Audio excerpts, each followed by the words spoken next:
அன்பான சகோதர சகோதரிகளே, இன்று நாம் ஒரு முக்கியமான நாளில் நிற்கிறோம். இன்று நாம் தேர்தல் நாளாக உள்ளது. இது ஒரு சாதாரண நாள் அல்ல. நம் நாட்டின் எதிர்காலத்தை தீர்மானிக்க ஒரு நல்ல நாளாக இருக்கிறது. அதன் பொறுப்பு உங்களிடத்தில் இருக்கிறது.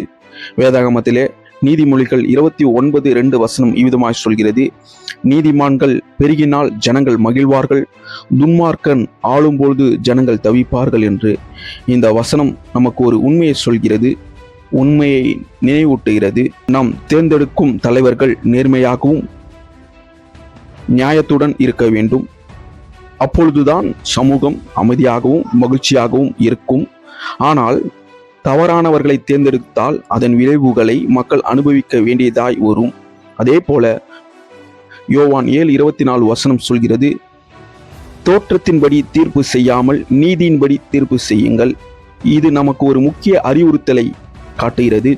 வெளிப்புற தோற்றம், பணம், புகழ்ச்சி, பேச்சுத்திறன், மதம், ஜாதி போன்றவற்றை வைத்து நாம் முடிவு செய்யக்கூடாது. நாம் உண்மையாக நீதியையும் நேர்மையையும் சேவை செய்யும் மனப்பான்மை உள்ளவர்களை பார்த்து தீர்மானிக்க வேண்டும்.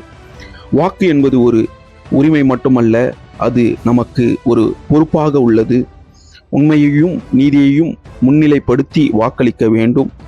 தனிப்பட்ட நன்மைக்காக, சுயநலத்திற்காக தன்னை சார்ந்தவர்கள், தன் இனத்தை சார்ந்தவர்கள், தன் மதத்தை சார்ந்தவர்கள் என்று நீங்கள் ஒருபோதும் நினைக்கக்கூடாது. சமூக நலனை நினைவில் கொண்ட வேண்டும். அதை கொண்டு நீங்கள் வாக்களிக்க வேண்டும். அதுதான் வேதாகமத்திலே சொல்கிறது.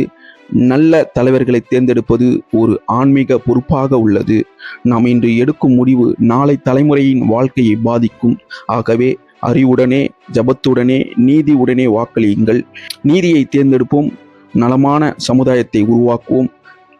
அனைவரும் வாக்களியுங்கள். உங்களின் பொறுப்புகளை உணர்ந்து வாக்களியுங்கள். கர்த்தர் தாமே உங்களையும் உங்கள் குடும்பத்தையும் ஆசீர்வதித்து வழிநடத்துவாராக. God bless you.